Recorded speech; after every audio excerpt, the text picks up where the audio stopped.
जय हिंद साथियों, नमस्कार। तो आज हम हल करेंगे प्रश्नावली 10.2 का प्रश्न क्रमांक 7, जिसमें हमें कहा गया दो सकेंद्रीय वृत्तों की त्रिज्याएं 5 सेंटीमीटर तथा 3 सेंटीमीटर है। यहाँ पर हमें दो सकेंद्रीय वृत्त दिए गए। सकेंद्रीय का मतलब होता है कि जिनका केंद्र जो है एक ही है। यहाँ पर दो वृत्त है हमारे पास, एक छोटा वाला और एक बड़ा वाला।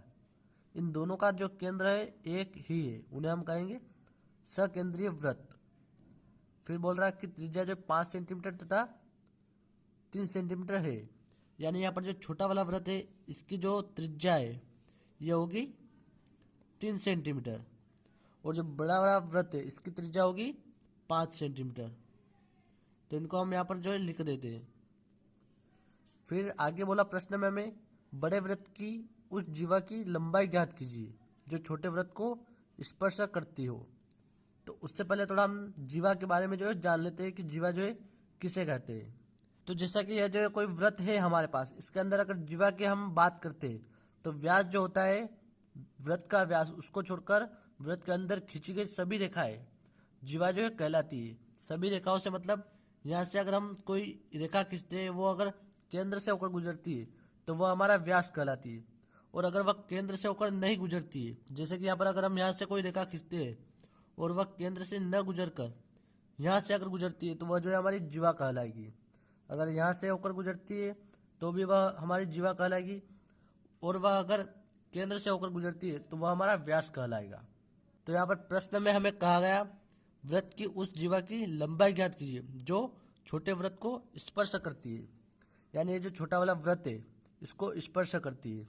अगर यहाँ से अगर हम कोई जीवा खींचते हैं तो यहाँ पर वह इस वृत्त को स्पर्श होनी चाहिए। तो जैसा कि यहाँ पर हमने यह जीवा खींच ली है, एक जो छोटे वृत्त को जो है बिंदु ए पर स्पर्श कर रही है, इसको हमने ए नाम दे दिया, और यहाँ पर केंद्र को ओ नाम दे दिया।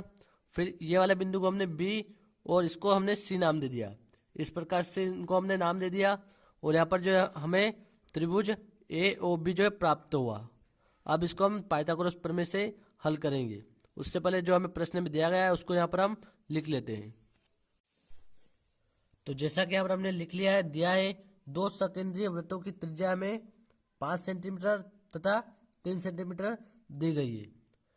अब जो यहाँ पर हम लिखेंगे समकोण त्रिभुज ओ ए बी में पाइथागोरस प्रमेय से। तो जैसा कि यहाँ पर हमने लिख लिया समकोण त्रिभुज ओ ए बी में पाइथागोरस प्रमेय से, तो यहाँ पर पाइथागोरस प्रमेय जो उसका सूत्र जो होता है कर्ण का वर्ग बराबर लंब का वर्ग प्लस आधार का वर्ग।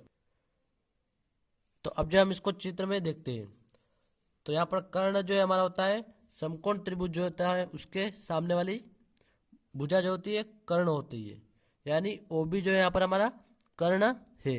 तो यहाँ हम लिखेंगे ओ बी का वर्ग बराबर लंब।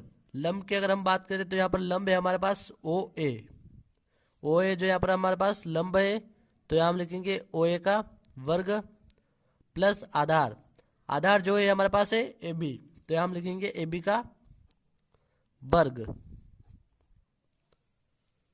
अब इनके जो है हम मान यहाँ पर रख देते हैं।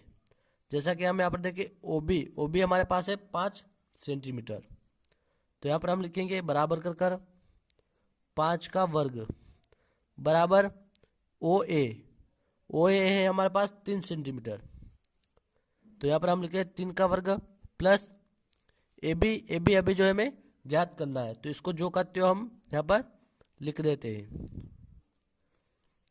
इसके बाद यहाँ पर हम इनके वर्ग कर देते। 5 का अगर हम वर्ग करेंगे तो हमें 25 प्राप्त होगा, बराबर 3 का अगर हम वर्ग करते हैं तो यहाँ हमें 9 प्राप्त होगा। फिर प्लस में ए बी को जो करते हो हम लिख देते हैं। अब अगर यहाँ पर हम देखते हैं 9 जो इसको बराबर से इधर हम भेजेंगे तो यहाँ पर हमें प्राप्त होगा 25 माइनस 9 इधर प्लस का था, बराबर से इधर आया माइनस का हो गया। फिर बराबर में हम लिखेंगे ए बी का वर्ग, फिर बराबर 25 में से अगर हम 9 माइनस करेंगे तो यहाँ पर हमें 16 जो है प्राप्त होगा, तो यहाँ हम लिखेंगे 16 बराबर ए बी का वर्ग। अब यहाँ पर जो ए बी को हम इधर लिख देते हैं और 16 को उधर लिखेंगे, बराबर, यहाँ पर हम लिखेंगे ए बी, और अगर वर्ग हटाएंगे ए बी से तो बराबर से इधर जो संख्या है हमारी 16 इस पर अंडर रूट जो है लग जाएगा। तो यहाँ हम लिखेंगे ए बी बराबर अंडर रूट 16, और यहाँ पर अगर हम 16 पर से अगर अंडर रूट हटाएंगे तो यहाँ पर हमें प्राप्त हो जाएगा ए बी बराबर 4। ए बी यहाँ पर हमें प्राप्त हुआ 4, जैसा कि हम अगर चित्र में देखते हैं, यानी ये वाली भुजा जो हमें प्राप्त हुई यहाँ से यहाँ तक 4 सेंटीमीटर। हमें जो है यह पूरी जो जीवा हमें ज्ञात करनी थी, इसलिए सी बी जो है ये ए बी का 2 गुना है, इसलिए हम जो हमें ए बी प्राप्त हुआ इसमें हम 2 का गुणा कर देंगे तो हमें सी बी यानी बड़े वृत्त की जीवा की लंबाई हमें प्राप्त हो जाएगी। तो यहाँ पर हम 4 में 2 का गुणा करेंगे अब, तो यहाँ पर हम लिखेंगे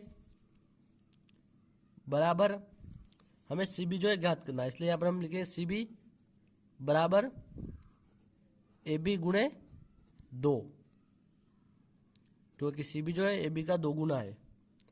सी बी बराबर ए बी हमें प्राप्त हुआ 4 गुणे 2 बराबर सी बी बराबर जहाँ हमें प्राप्त हो जाएगा 8 सेंटीमीटर। 8 सेंटीमीटर यानी जो बड़े वृत्त की जीवा जो है उसकी लंबाई हमें प्राप्त हुई 8 सेंटीमीटर। तो यहाँ हम लिखेंगे अतः जीवा की लंबाई